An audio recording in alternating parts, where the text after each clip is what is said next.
Hello everybody, and welcome to my latest political ideas video. Hopefully you've watched and enjoyed all the different videos on the core ideologies. So that's liberalism, conservatism and socialism, and there's a whole range of those on my playlist. So with this video, this is the introduction to nationalism, which is the non-core ideology that we are going to look at, and this is going to make up part of our paper 2, our component 2 that we're going to be doing. So similar idea to what we've been looking at before. We're going to go through the same steps, but again, slightly different in the way that this is a chosen ideology, and this is quite an interesting, but also a very, very controversial one. Right, so some background on nationalism. So it's the idea that the nation is the basis of a community of people, and their identity is based on shared elements. Now these might be some of or all of these, but it doesn't have to be all of them. So it can be language, can be culture, can be traditions, can be geography, can be a shared history or a shared religion. So as I said, it might not be all of those that make up a particular nation. It might be, and some of them will be more important for some nations than they will be for others. So for example, French nationalism will focus a lot around language and culture, whilst in other countries, so for example Italy, there will be a kind of religious connection in terms of the nationality, which won't be there in France. Identity can also be quite complicated. So you might have someone who essentially feels a basis in two communities, so they might feel Scottish and British, and but the balance between those could be different from one person to the other. So somebody might feel very strongly Scottish and therefore not feel particularly British, or vice versa. Someone might feel Catalonian rather than Spanish, so they might be, you could say, but your nationality is Spanish, and they will go, no, I'm Catalonian, I don't feel Spanish. Another way that this can be quite complicated, for example, German nationalism predates the actual nation state of Germany. So before we actually have Germany formed in about 1870, we have German nationalism, and we continue to have people who felt German who didn't live inside Germany, and there's a common language which is far more widely spread than the borders of Germany itself. Now, nations tend to seek self-determination and create nation states, and we'll look at those more when we look at states and nationalism's attitude towards that. It is also associated with a whole range of things, a lot of which is very controversial. So it's associated with colonialism, because we get kind of expansionistic, aggressive forms of nationalism which look to impose that nation's culture, or to exploit other nations for their own benefit. But we also see it as anti-colonialism, because we see in the states that had been held under colonial power seeking their independence and their own self-determination. We see culturalism, which can lead to racialism, when we've got this idea of there is a particular kind of core spirit or core ideas or something special that makes about the culture that makes a nation, but then also that can be turned into seeing their own culture, their own kind of central theme, as their central being, as being something that is superior to others. And so we often see nationalism associated with racialism and really discriminatory actions in terms of race and ethnicity. So in terms of human nature, so it talks about identity being linked again to, as I said, these key ideas: language, culture, ethnicity, geography, religion, not necessarily history, not necessarily all of them, but a mixture of at least some of them. In most cases, nationalism can be seen as rather irrational, and it tends to lead to kind of intense emotional ideas about your nation, and this can then lead on to, doesn't necessarily, but can lead on to beliefs in nations or races being superior to others. So it has led down to lots of very dangerous paths, but there is often at the heart of it this kind of innate irrationality when it comes to humanity, and you'll see this in terms of when this is expressed, and you'll you'll have people who kind of explain how much they love their country, but they kind of, a lot of the stuff they're saying, it's emotion. It's not kind of rational. It's not something that you choose. It's something that you are born into, brought up in, and therefore the attachment to it is an emotional one, not really a rational decision, like we might see in ideologies like liberalism. So we see this idea of culturalism, and this suggests that shared culture is absolutely key, and it's focused on this thing called the Volksgeist. Now, this kind of suggests that there's a special characteristic or special characteristics of people from that particular nation, and that therefore is seen as a central part of their nature, of their character. And again, it partly explains the kind of emotional attachment to the nation, even emotional attachment to some of the land of that nation. And it can be combined with ideas about race or ethnicity and cultural superiority. And this has led to movements such as the Nazis in Germany, the fascists in Italy, and other rather unpleasant ideologies in all different forms, where the people of that one nation decide that there is something special, unique about them, and this makes them better to others, and it tends to make them start seeing the world in terms of them and us, and they say we are a special group and they are against us, they are not like us, and again, so that's a kind of key association of them with nationalism. But not all nationalism is like that. We see civic nationalism and liberal nationalism, which are far more rational, and they focus a lot on equality and respect and cooperation. So civic nationalism is all about equality and civic duty. Liberal nationalism is all about the respecting of different nations, and nations have been sovereign but working together. So it's often seen as a form of irrational belief, nationalism, and the more extreme forms most certainly are, but there are some far more moderate versions as well. Right, nationalism and society. So we've got a couple of kind of real big differences here, really.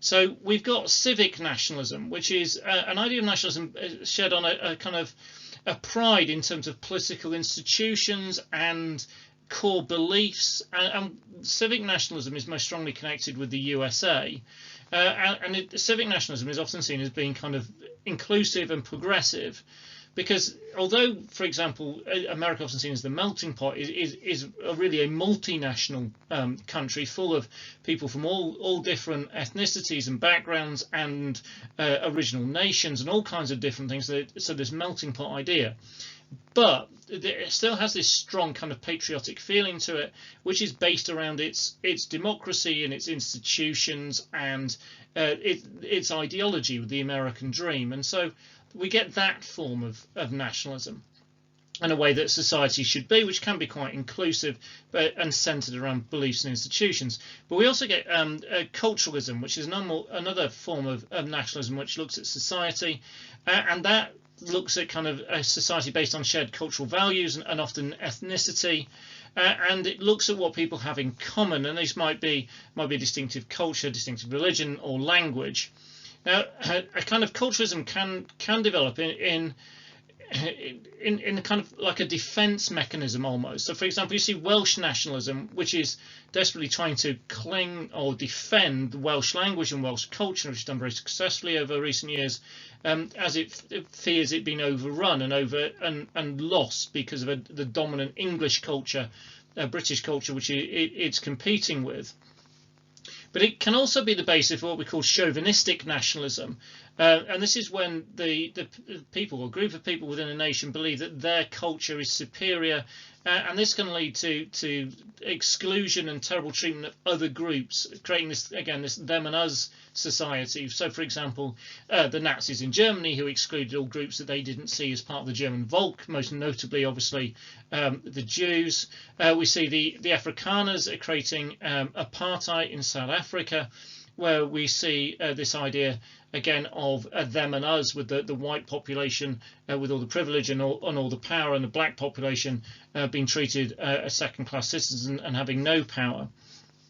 We see similar ideas in terms of this chauvinistic nationalism in Russia in the period of the Tsars, where we see something called Russification, where the Russian Tsar tried to impose Russian language and Russian religion on the rest of the Russian Empire, and there was over 100 different kind of national groups within the Russian Empire. So this was something, well, didn't work actually, but so it can be something that leads to a really divided society, a very them and us society. It can be something which tries to preserve a culture and a national identity which is under threat. But culturalism, again, is a very controversial idea. So nationalism and the economy. Well, we often in this we see the nation state so as an economic unit. Liberal nationalists want to cooperate economically, so although they'd have their own sovereign nation, they want to economically collaborate with other nation states, and we see this in the ideas of kind of free markets and world trade. Chauvinistic nationalism sees other nations as an economic threat, and so they seek economic autonomy, autarky, and they may also seek to exploit other nations through colonialism, where they essentially take the resources from other countries and use them for their own ends. Another form of kind of nationalistic attitudes towards the economy is that comes out of nativists, and they often want to protect the interests of what they see as the original group. It's an odd idea when you look at it in America, because the nativists aren't actually the original group. They're not the Native Americans. The nativists are looking after what we call the WASPs, the white Anglo-Saxon Protestants in America, and what they sought to set economic rules that would exclude some of the newer migrants from areas of work. And nativists and conservative nationalists often pursue a policy of protectionism, where they want to protect their industry and their jobs and their workers against international competition. So whilst the liberal nationalist would embrace world free trade, a conservative nationalist or a nativist would oppose it. So again, we get a very mixed picture. We get international socialists who attack nationalism, and they see this as the basis of capitalist exploitation. Whilst we also do get socialist nationalists, for example, Castro, who connected part of their national identity and the national pride of their country with socialism as something that made them distinct and different, as opposed to other powers. Now, an interesting argument we get on the economy comes from black nationalist Marcus Garvey, and he argued that until there was a strong and independent black economy, then their nation, their community, wouldn't gain the respect that they needed from elsewhere. And so they kind of a step towards creating the nation that he wanted to create was gaining that independence economically first. Right. The next bit is looking at what kind of state does nationalism create. Well, nationalism talks about self-determination, and this seeks to gain essentially self-rule. And this can be linked to some really radical stuff in the past, like revolutionary movements, for example, in the United States, into anti-colonialism in South America and Asia and Europe and Africa. It's promoted as an idea by Woodrow Wilson following World War I.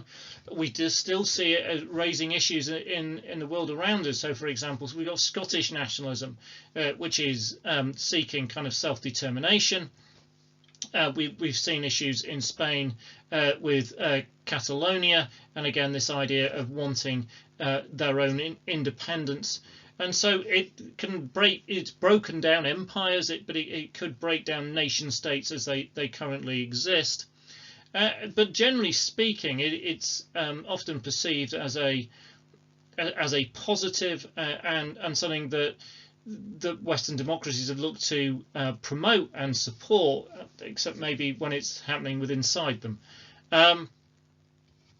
So the nation state, which is the kind of key element really of nationalism in the state, is it's connecting kind of a national identity, and that might be made up of these different things: language, culture, ethnicity, history, religion. We've talked about, with statehood. So what you've got is the people who perceive themselves as a nation, who have then also got their state institutions. And for example, you would see this in Britain, as British national identity is very closely related to the ideas of the nation state and the monarchy and parliament and the institutions that have been in place for a very long time. Some states are multinational, so Britain again would fit into this, because you've got England and Wales and Scotland and Northern Ireland, so it is a multi-nation nation, if that makes sense. The Russian Federation is the same as multiple nations within the Russian Federation.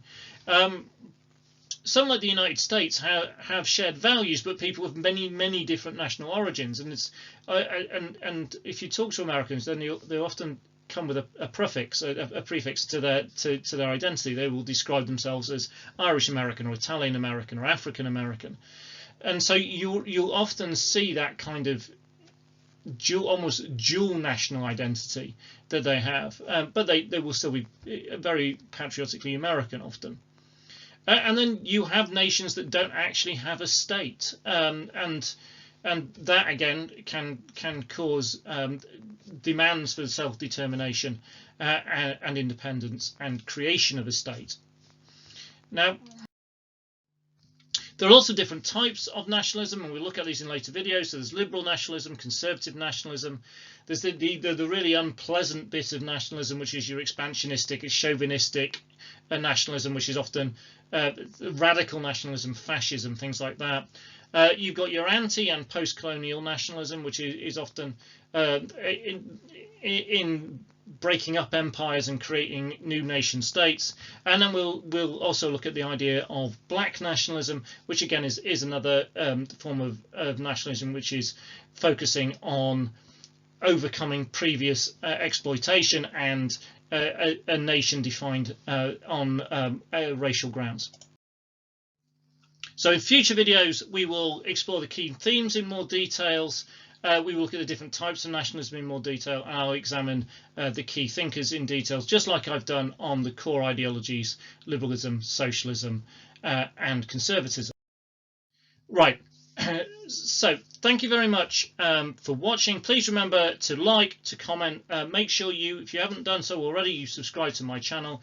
Loads and loads of good stuff on political ideas and on A-level politics in general, and there's a load of history stuff on there as well, hence the title of the channel. Right, lovely to speak to you all, and I'll see you all again soon. Thank you very much.